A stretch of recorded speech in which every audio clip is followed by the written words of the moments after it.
কখনো কি ভেবে দেখেছি আমরা যে সাদামাটা টেক্সটের ওয়েব পেজগুলো কিভাবে এত সুন্দর এত আকর্ষণীয় হয়ে ওঠে? এর পেছনে কিন্তু একটা জাদু আছে, আর সেই জাদুকরের নাম হলো সিএসএস।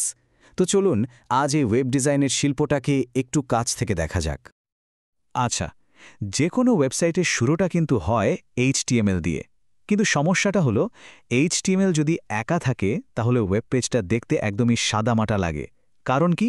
কারণ HTML এর কাজ শুধু ওয়েবসাইটের কাঠামোটা বানানো, মানে কোনটা হেডিং, কোনটা প্যারাগ্রাফ, ব্যাস এটুকুই। স্টাইল নিয়ে ওর কোনো মাথা ব্যথা নেই। এই যে দেখুন, এটা হলো একটা HTML কোড, একটা হেডিং, একটা প্যারাগ্রাফ, কিন্তু কোনো রং নেই, কোনো ডিজাইন নেই, কিচ্ছু নেই। ঠিক যেন একটা বাড়ির শুধু কংক্রিটের কাঠামোটা, মানে কঙ্কালটা দাঁড় করানো আছে। আর ঠিক এই জায়গাতেই এন্ট্রি হয় CSS-এর, যার পুরো নাম ক্যাসকেডিং স্টাইল শিটস। এই CSS-ই কিন্তু HTML-এর ওই কংক্রিটের কাঠামোতে ওই কঙ্কালের মধ্যে প্রাণ নিয়ে আসে, তাকে সুন্দর করে সাজিয়ে গুছিয়ে তোলে। তাহলে প্রশ্ন হলো, সিএসএস আসলে জিনিসটা কি? খুব সহজ করে বললে এটা একটা ডিজাইনের ভাষা। এর সবচেয়ে বড় কাজ হলো একটা ওয়েব পেজের কন্টেন্ট বা ভেতরের লেখা ছবি, এগুলোর থেকে তার প্রেজেন্টেশন বা দেখতে কেমন হবে সেটাকে একদম আলাদা করে দেওয়া। এর সবচেয়ে বড় সুবিধাটা কি জানেন? এর মানে হলো ওয়েবসাইটের কাঠামো এক রেখে শুধু ডিজাইনটা যখন খুশি যেমন খুশি বদলে ফেলা যায়। বিষয়টা আরও সহজে বুঝতে একটা উদাহরণ দিই। ধরুন, HTML হলো একটা বাড়ির আর্কিটেকচারাল প্ল্যান বা ব্লুপ্রিন্ট, যেটা শুধু বলে দেয় কোথায় দেয়াল উঠবে, কোথায় দরজা জানালা বসবে। আর সিএসএস হলো সেই বাড়ির ইন্টেরিয়র ডিজাইনার। সেই ঠিক করে দেয় দেয়ালের রংটা কী হবে, ফার্নিচার কেমন হবে, বা জানালার পর্দাটা দেখতে কেমন হবে। তো থিওরি তো অনেক হলো, চলুন এবার একটু ভেতরে ঢুকে দেখি এই সিএসএস জিনিসটা আসলে কাজ করে কিভাবে। মজার ব্যাপার হলো এর লেখার নিয়ম বা সিনট্যাক্স কিন্তু খুবই সোজা।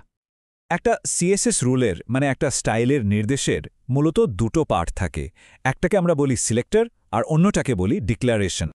সিলেক্টরটা কি? সিলেক্টর হলো কোনো জিনিসটাকে স্টাইল করতে হবে সেটাকে বেছে নেওয়া। ধরুন একটা হেডিং বা H1 ট্যাগের রং করতে হবে, তাহলে ওই H1টাই হলো আপনার সিলেক্টর, মানে টার্গেট লক করার মতো ব্যাপার আর কি। টার্গেট তো লক হলো, এরপর আসে প্রপার্টি, মানে ওই জিনিসটার ঠিক কোন বৈশিষ্ট্যটা বদলাতে হবে, তার রং নাকি তার সাইজ। এই রং, সাইজ এগুলোই হলো প্রপার্টি। আর একদম শেষে আসে ভ্যালু, মানে প্রপার্টির মানটা কি হবে। যেমন রং যদি প্রপার্টি হয় তাহলে ভ্যালু হতে পারে লাল বা নীল। ফন্টের সাইজ যদি প্রপার্টি হয় ভ্যালু হতে পারে 14 পিক্সেল। ব্যাস, এই সিলেক্টর, প্রপার্টি আর ভ্যালু, এই তিনটি জিনিস দিয়েই কিন্তু স্টাইলিংয়ের পুরো খেলাটা চলে। তো চলুন এবার সবথেকে মজার পার্টটায় আসা যাক। এবার আমরা দেখব এই সহজ টুলগুলো ব্যবহার করে আসলে কি ম্যাজিক করা সম্ভব।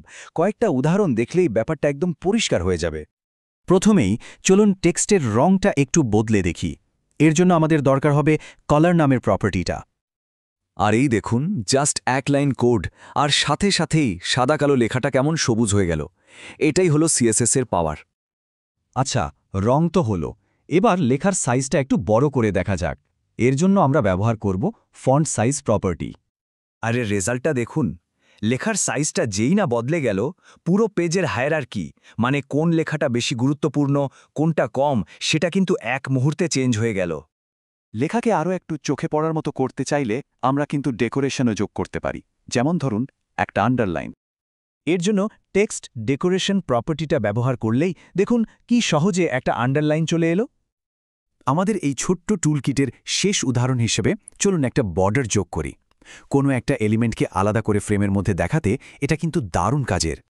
এই যে একটা সিম্পল বর্ডার, আর সাথে সাথেই এলিমেন্টটা একটা সুন্দর স্ট্রাকচারের মধ্যে চলে এলো। তো কোড তো লেখা হলো, কিন্তু প্রশ্নটা হলো এই সিএসএস কোডগুলো একটা ওয়েব পেজে অ্যাড করা যায় কিভাবে?